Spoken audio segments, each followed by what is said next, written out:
Hi ನಮಸ್ಕಾರ, ನಾನು Kusuma. Welcome to fascinate gardener.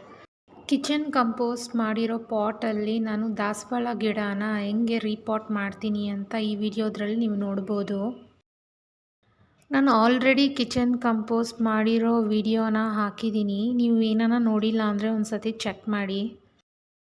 Kitchen composting ಮಾಡಿರೋ ಪಾಟಲ್ಲಿ ನೀವು ಆಲ್ರೆಡಿ ನೋಡ್ಬೋದು ಮಣ್ಣು ಎಷ್ಟು ಕೆಳಗಡೆ ಹೋಗಿದೆ ಅಂತ. ಕಂಪೋಸ್ಟಿಂಗ್ ಸ್ಟಾರ್ಟ್ ಆದಮೇಲೆ ಅದು ಕೆಳಗಡೆ ಹೋಗ್ತಾ ಇರುತ್ತೆ, ಹಂಗೆ ಕಂಪೋಸ್ಟ್ ಆಗ್ತಾ ಆಗ್ತಾ ಮಣ್ಣೆಲ್ಲ ಚೆನ್ನಾಗಿ ಕೆದರ್ಕೊತಾ ಇದ್ದೀನಿ. ಯಾಕಂದರೆ ಕಂಪೋಸ್ಟಿಂಗ್ ಆಗೋವಾಗೆ ಸ್ವಲ್ಪ ಏರ್ ಗ್ಯಾಪ್ಸು ಇಲ್ಲ ಅಂದರೆ ಅದು ಕಂಪೋಸಿಂಗ್ ಸ್ಟಾರ್ಟ್ ಆಗಿರುತ್ತಲ್ವ, ಅದು ತುಂಬ ಬೇಗನೆ ಕೆಳಗಡೆ ಹೋಗ್ತಾ ಇರುತ್ತೆ. ಒಂದು ಲೆವೆಲಲ್ಲಿ ಸೆಟಲ್ ಆಗಲಿ ಅಂತ ಚೆನ್ನಾಗಿ ಕೆದರ್ಕೊಂಡು ಮೇಲ್ಮೇಲೆ ಮಣ್ಣೆಲ್ಲ ತೆಗಿತಾ ಇದ್ದೀನಿ. ಟ್ರಾನ್ಸ್ಪ್ಲಾಂಟ್ ಆದಮೇಲೆ ನಾನು ಮತ್ತೆ ಇದೇ ಮಣ್ಣನ್ನು ಅದ್ರ ಮೇಲೆ ಹಾಕ್ಬಿಡ್ತೀನಿ. ನೀವಿಲ್ಲಿ ನೋಡ್ಬೋದು ಕಿಚನ್ ವೇಸ್ಟ್ ಎಲ್ಲ ಕಾಣಿಸ್ತಾ ಇದೆ. ಆಲ್ರೆಡಿ 10 ದಿವಸ ಆಗಿದೆ. ಕಿಚನ್ ವೇಸ್ಟಲ್ಲಿರೋ ಹೀಟೆಲ್ಲ ಹೋಗಿರುತ್ತೆ. ಇವಾಗ ನಾವು ಟ್ರಾನ್ಸ್ಪ್ಲಾಂಟ್ ಮಾಡಿದ್ರೂ ಗಿಡಕ್ಕೆ ಯಾವುದೇ ಥರ ಪ್ರಾಬ್ಲಮ್ ಆಗಲ್ಲ. ಇವಾಗೆ ನಾವು ದಾಸವಾಳ ಗಿಡನ ಟ್ರಾನ್ಸ್ಪ್ಲಾಂಟ್ ಮಾಡಿದ್ಮೇಲೂ ಈ ಕಂಪೋಸ್ಟಿಂಗ್ ಪ್ರಾಸೆಸ್ ಆಗ್ತಾ ಇರುತ್ತೆ. ಅದರಿಂದ ಯಾವುದೇ ಥರ ಪ್ರಾಬ್ಲಮ್ ಗಿಡಕ್ಕಾಗಲ್ಲ. ಇನ್ನೂ ತುಂಬಾ ನ್ಯೂಟ್ರಿಯೆಂಟ್ಸು ಸಿಗುತ್ತೆ ಅದರಿಂದನೇ ಗಿಡಕ್ಕೆ ಡೈರೆಕ್ಟಾಗೆ. ಈ ದಾಸವಾಳ ಗಿಡ ಎಷ್ಟು ಉದ್ದಕ್ಕೆ ಬೆಳೆದಿದೆ ಅಂತ ನೋಡಿ. ಆಲ್ರೆಡಿ ಇದು ತುಂಬಾ ರೂಟ್ ಬೌಂಡ್ ಆಗಿಬಿಟ್ಟಿದೆ. ಕಿಚನ್ ಕಂಪೋಸ್ಟಿಂಗ್ ಮಣ್ಣು ತುಂಬಾ ಲೈಟ್ ವೆಯ್ಟ್ ಆಗಿರುತ್ತೆ. ಯಾವುದೇ ಥರ ಭಾರನೂ ಟೆರೆಸ್ ಮೇಲೆ ಬೀಳಲ್ಲ. ನೀವು ಬೇಕಂದರೆ ಒಂದು ಕಡೆಯಿಂದ ಇನ್ನೊಂದು ಕಡೆ ಪಾಟ್ ಎತ್ತಿನೂ ಈಸಿಯಾಗಿ ಇಡ್ಬೋದು. ಇಲ್ಲಿ ನೀವು ನೋಡ್ತಾ ಇರೋದು ಸ್ನೇಲ್. ಈ ಶಂಕುಳಗಳಂತೂ ಸಿಕ್ಕಾಪಟ್ಟೆ ತಲೆನೋವು ತರಿಸುತ್ತೆ ನನ್ನ ಟೆರೆಸ್ ಗಾರ್ಡನಲ್ಲಿ. ಯಾವುದೇ ಥರ ಹೊಸ ಬೀಜಗಳು ಹಾಕಿ ಅದು ಚಿಕ್ಕ ಚಿಕ್ಕ ಗಿಡ ಬಂದರೂ ಕೂಡ ಎಲ್ಲ ಚೆನ್ನಾಗಿ ತಿಂದು ಫಿನಿಷ್ ಮಾಡಿರುತ್ತೆ. ಇದು ಒಂದೆರಡು ಇದ್ದರೆ ಸಾಕು, ಅದೆಷ್ಟು ಮರಿ ಹಾಕಿ ಹಾಕಿ ಫುಲ್ ಪಾಪ್ಯುಲೇಷನ್ ಜಾಸ್ತಿ ಮಾಡ್ಕೊಂಡಿರುತ್ತೆ. ಯಾವುದೇ ಕಾರಣಕ್ಕೂ ಇದನ್ನು ಟೆರೆಸ್ ಗಾರ್ಡನಲ್ಲಿ ಎನ್ಕರೇಜೇ ಮಾಡಬಾರ್ದು. ಇವಾಗ ಸ್ವಲ್ಪ ಸ್ನೇಲ್ ಕಂಟ್ರೋಲಿಗೆ ಬರ್ತಾ ಇದೆ. ದಾಸವಾಳ ಗಿಡ ವರ್ಷಕ್ಕೊಂದು ಸತಿಯೋ ರೀಪಾಟ್ ಮಾಡ್ಕೊಬೇಕಾಗುತ್ತೆ. ಈ ಗಿಡಗಳಿಗೆ ರೂಟ್ ಬೌಂಡ್ ಆಗಿದ್ರೆ ಅದು ಬೆಳೆಯಲ್ಲ. ಬೆಳೆದಿಲ್ಲ ಅಂದರೆ ನಮಗೆ ಅದು ಹೂಗಳು ಕಡಿಮೆ ಆಗಿಬಿಡುತ್ತೆ. ಅದರಿಂದ ವರ್ಷಕ್ಕೊಂದು ಸತಿಯೋ ರೀಪಾಟ್ ಮಾಡ್ಕೊಳ್ಳಿ.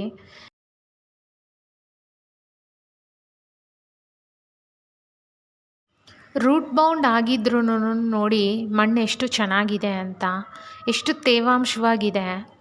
ನಾವು ಕಿಚನ್ ಕಂಪೋಸ್ಟಿಂಗ್ ಮಾಡ್ಕೊಳೋ ಬೆನಿಫಿಟ್ಟೇ ಇದು. ಮಣ್ಣು ತುಂಬ ಚೆನ್ನಾಗಿರುತ್ತೆ, ತೇವಾಂಶವೂ ಇರುತ್ತೆ. ಇಲ್ಲಿ ನೀವು ನೋಡ್ಬೋದು ಎಷ್ಟು ರೂಟ್ಸ್ ಬೆಳೆದಿದೆ. ಪಾಪ ಅದಕ್ಕೆ ಜಾಗನೇ ಇಲ್ಲ ಇನ್ನು ಬೆಳೆಯೋಕ್ಕೆ ಅಂಥ ಸ್ಟೇಜಿಗೆ ಬಂದಿದೆ. ನಮಗಿದು ರೂಟ್ ಬೌಂಡ್ ಯಾವಾಗ ಆಗಿದೆ ಅಂತ ಈಸಿಯಾಗಿ ಗೊತ್ತಾಗ್ಬಿಡುತ್ತೆ.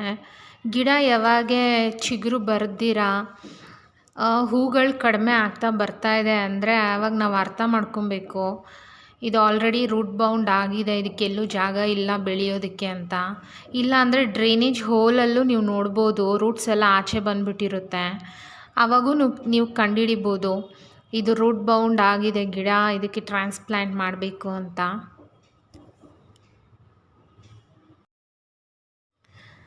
ನನ್ನ ಹತ್ರ ಸೇಮ್ ಅಂಥ ಪಾಟೇ ಇದೆ, ಅದರಲ್ಲೇ ನಾನು ರೀಪಾಟ್ ಮಾಡ್ಕೊತಾ ಇದ್ದೀನಿ.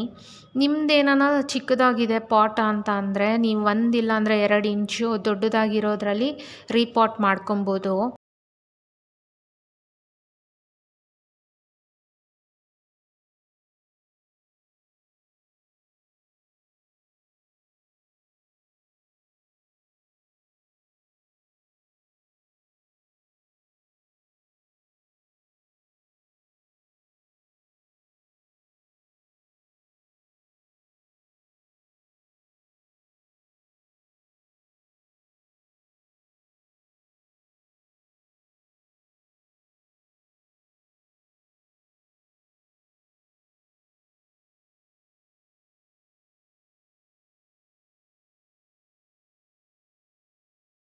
ಇಲ್ಲಿ ನೀವು ನೋಡ್ಬೋದು ಎಷ್ಟು ಬೇರು ಬೆಳ್ಕೊಂಡಿದೆ ಅಂತ. ನಾನು ಸೈಡಲ್ಲಿ ಮತ್ತು ಕೆಳಗಡೆ ಬೇರನ್ನ ಕಟ್ ಮಾಡಿಬಿಡ್ತೀನಿ. ಇಷ್ಟು ಬೇರು ಕಟ್ ಮಾಡಿದ್ದೀನಿ. ಹತ್ತಿರ ಮತ್ತು ಮಣ್ಣನ್ನು ಯಾವುದೇ ಥರ ನಾನು ಡಿಸ್ಟರ್ಬ್ ಮಾಡ್ತಾಯಿಲ್ಲ.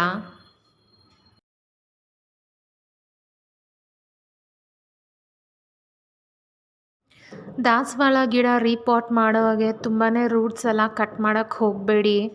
ಸ್ವಲ್ಪ ಸೈಡಲ್ಲೂ ಮತ್ತು ಕೆಳಗಡೆ ರೂಟ್ಸ್ನ ಬಿಟ್ಬಿಡಿ.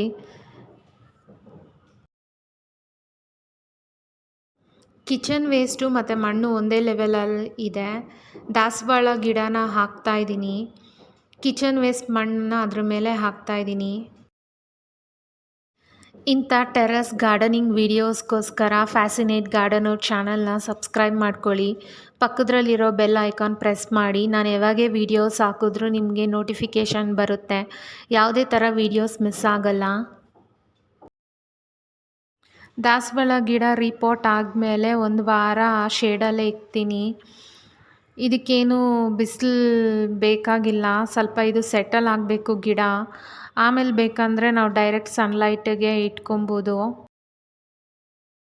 ದಾಸವಾಳ ಗಿಡ ರೀಪಾಟ್ ಮಾಡೋವಾಗೆ ಕಾಮನಾಗಿ ಮಿಸ್ಟೇಕ್ ಏನು ಮಾಡ್ತೀವಿ ಅಂದರೆ, ಹಳೆ ಪಾಟಲ್ಲಿ ದಾಸವಾಳ ಗಿಡ ಹೆಂಗಿರುತ್ತೋ ಹೊಸ ಪಾಟಲ್ಲೂ ಅದೇ ಲೆವೆಲಲ್ಲೇ ರೀಪಾಟ್ ಮಾಡಬೇಕಾಗುತ್ತೆ. ಅದು ಬಿಟ್ಟು ನಾವು ಡೀಪಾಗೆ ದಾಸವಾಳ ಗಿಡನ ಹಾಕಿಬಿಟ್ಟು ರೀಪಾಟ್ ಮಾಡಬಾರ್ದು. ದಾಸವಾಳ ಗಿಡ ರೀಪಾಟ್ ಆಗಿ 1-2 ವಾರ ಆದಮೇಲೆ ಬೇಕಾದರೆ ನೀವು ಡೈರೆಕ್ಟ್ ಬಿಸಿಲಿಗೆ ಇಟ್ಕೊಬೋದು. 3-4 ವಾರ ಆದಮೇಲೆ ಬೇಕಂದರೆ ನೀವು ಫರ್ಟಿಲೈಸರ್ ಕೊಡ್ಬೋದು ಗಿಡಗಳಿಗೆ. ಇಲ್ಲ ಅಂದರೆ ಡೈಲ್ಯೂಟ್ ಮಾಡಿ ಕಂಪೋಸ್ಟ್ ಟೀ ಕೂಡ ಹಾಕ್ಬೋದು.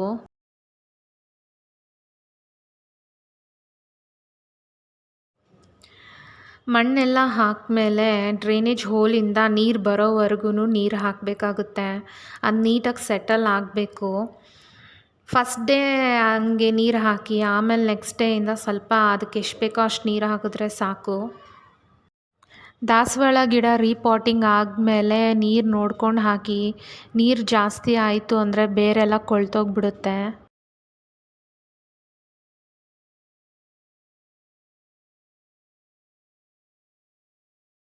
ಈ ವಿಡಿಯೋ ನಿಮ್ಗೆ ಇಷ್ಟ ಆಗಿದರೆ ಲೈಕ್, ಕಮೆಂಟ್, ಶೇರ್ ಮಾಡಿ. ಮತ್ತೆ ಸಿಗೋಣ. ಬಾಯ್. Thanks for watching.